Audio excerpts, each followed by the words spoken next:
Pada sidang media sama, Perdana Menteri mahu isu tuntutan Batu Putih dikaji semula supaya rundingan dengan Singapura dapat dilaksanakan segera. Kita minta Peguam Negara bagi penjelasan tentang kontroversi.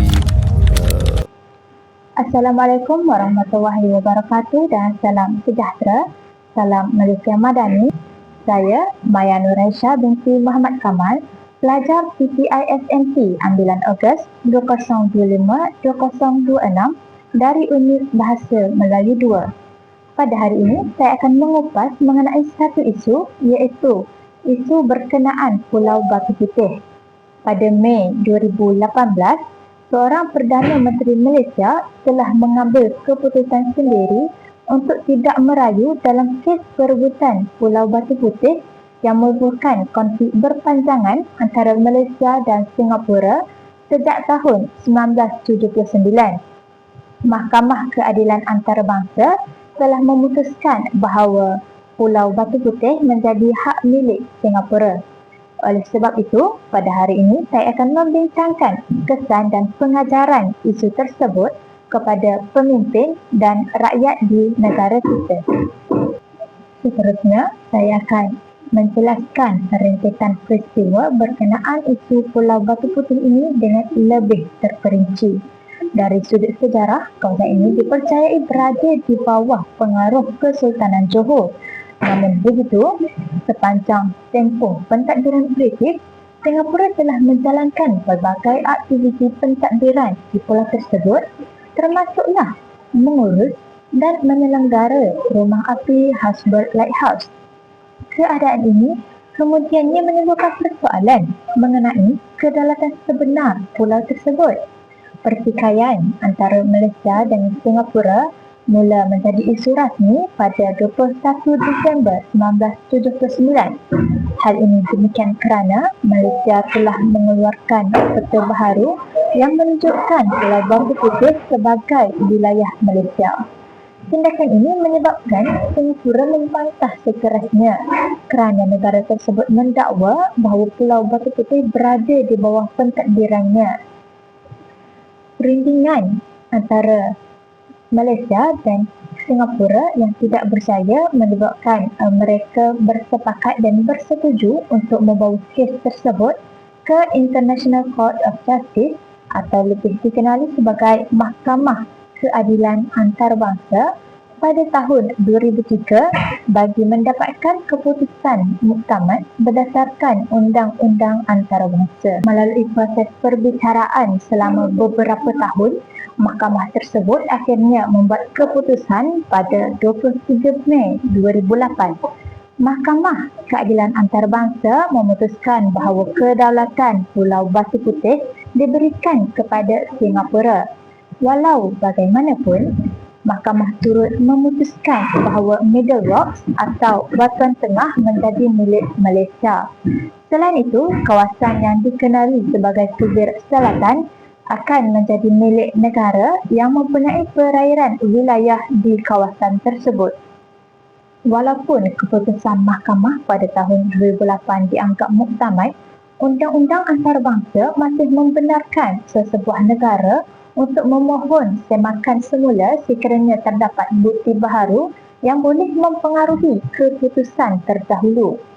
Oleh itu, pada 2 Februari 2017, Kerajaan Malaysia di bawah pimpinan Datuk Seri Muhammad Najib bin Tun Abdul Razak telah memfailkan permohonan kepada Mahkamah Keadilan Antarabangsa untuk menyemak semula keputusan kes Pulau Batu Putih. Permohonan semakan ini dibuat selepas Malaysia menemui beberapa dokumen baharu di Arsip Negara United Kingdom yang dipercayai boleh mengukuhkan tuntutan Malaysia terhadap pulau tersebut. Selepas pilihan raya umum ke-14 pada tahun 2018, Kerajaan Baharu Malaysia yang dipimpin oleh Tun Dr. Mahathir Mohamad telah membuat keputusan untuk menarik balik permohonan semakan pada Mei 2018. Keputusan ini dibuat oleh Kerajaan Malaysia dengan alasan untuk menjaga hubungan diplomatik dan kerjasama baik antara Malaysia dan Singapura. Dalam kenyataannya itu, Tun Dr. Mahathir menyifatkan Pulau Batu Putih sebagai hanya batu kecil yang tidak memberi kesan kepada negara. Walau bagaimanapun, kenyataan tersebut menimbulkan perdebatan kerana ramai pihak berpendapat bahawa isu ini bukan sekadar mengenai saiz pulau tetapi berkaitan dengan kedaulatan wilayah dan kepentingan strategik negara. Keputusan untuk menarik balik semakan kes tersebut menerima kritikan dari pelbagai pihak, termasuklah ahli politik dan pemerhati undang-undang.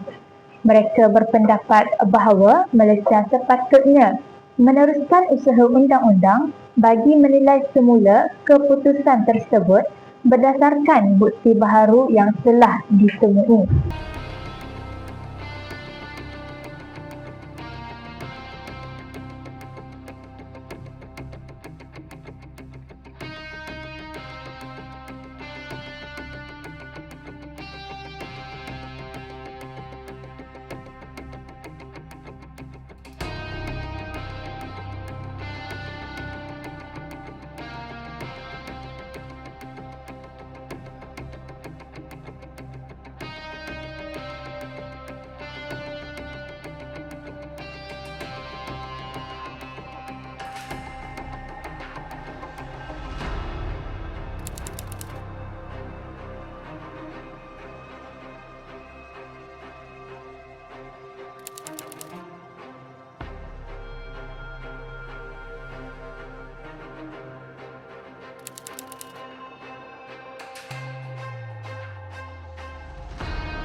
Perkara ini turut didedahkan oleh Azalina Uthman Said yang menyatakan bahawa keputusan untuk menarik balik permohonan semakan di Mahkamah Keadilan Antarabangsa merupakan keputusan yang dibuat secara unilateral, iaitu tanpa melalui proses undian atau perbahasan di Parlimen. Hal ini membawa maksud bahawa Tun Dr. Mahathir telah melakukan tindakan sendiri tanpa perbincangan dengan Parlimen terlebih dahulu. Selain itu, dalam laporan penuh oleh Royal Commission of Inquiry yang ditubuhkan bagi agar satu laporan polis dibuat berhubung kemungkinan berlakunya kesalahan jenayah berkaitan keputusan tersebut.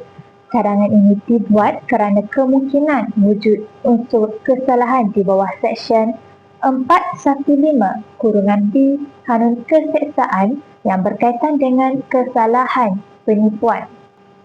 Saya kira sudah jelaslah penjelasan saya mengenai rentetan peristiwa bagi isu Pulau Batu Putih sebentar tadi. Seterusnya, saya beralih kepada perbincangan kita pada hari ini, iaitu apakah kesan dan pengacaran daripada isu tersebut kepada pemimpin dan rakyat di negara kita. Baiklah, Pada pandangan saya, isu Pulau Batu Putih memberikan pelbagai kesan serta pengajaran penting kepada rakyat dan pemimpin negara Malaysia. Antara kesan utama kepada rakyat ialah meningkatkan kesedaran tentang kepentingan kedaulatan negara. Isu ini membuka mata masyarakat bahawa setiap wilayah negara walaupun kecil mempunyai nilai strategik dan simbolik yang besar. Kehilangan sesuatu wilayah bukan sahaja melibatkan kawasan fizikal tetapi juga berkait rapat dengan maruah serta identiti negara. Selain itu, isu ini turut memberi kesan dari segi kesedaran tentang kepentingan sejarah dan dokumen rasmi negara. Kes Pulau Batu Putih menunjukkan bahawa dokumen sejarah, peta lama serta rekod pentadbiran memainkan peranan penting dalam menentukan hak kedaulatan sesuatu wilayah di peringkat antarabangsa. Oleh sebab itu, rakyat perlu memahami bahawa sejarah bukan sekadar cerita masa lalu, tetapi boleh menjadi bukti penting dalam mempertahankan hak negara. Bagi pemimpin negara pula, isu ini memberikan pengajaran yang sangat besar tentang kepentingan membuat keputusan yang teliti dan strategik dalam hal yang berkaitan kedaulatan negara. Selain itu, setiap keputusan yang menentukan wilayah negara perlu dipertimbangkan dengan berhati-hati kerana kesannya boleh dirasai dalam jangka masa panjang. Mungkin bukan sekarang, mungkin kepada generasi akan datang yang akan merasai kesan daripada keputusan yang telah kita buat. Juga mengajar pemimpin tentang kepentingan diplomasi dan hubungan antarabangsa yang bijaksana. Pertikaian antara Malaysia dan Singapura diselesaikan melalui saluran undang-undang antarabangsa di Mahkamah Ketenteraan. Hal ini menunjukkan bahawa diplomasi dan perundingan adalah pendekatan penting dalam menyelesaikan pertikaian antara dua negara ataupun lebih. Di samping itu, kes ini juga memberi pengajaran kepada pemimpin negara tentang kepentingan ketelusan dan proses membuat keputusan yang jelas dalam isu berkaitan kepentingan negara. Keputusan yang melibatkan kedaulatan wilayah perlu dibincangkan secara menyeluruh dengan mengambil kira pandangan pelbagai pihak agar tidak menimbulkan kontroversi dalam kalangan rakyat. Kesimpulannya, isu Pulau Batu Putih memberikan kesan yang besar kepada rakyat dan pemimpin negara dari segi kesedaran tentang kedaulatan wilayah, kepentingan sejarah serta keperluan membuat keputusan yang bijaksana dalam hal berkaitan kepentingan negara. Peristiwa ini seharusnya menjadi pengajaran penting agar negara lebih berhati-hati dan bersedia dalam mempertahankan hak serta kedaulatan wilayah Malaysia pada masa hadapan. Sekian berikut merupakan perbincangan saya mengenai topik isu Pulau Batu Putih pada hari ini. Sekian, wabillahi taufiq wal hidayah. Assalamualaikum warahmatullahi wabarakatuh. Sekian, terima kasih.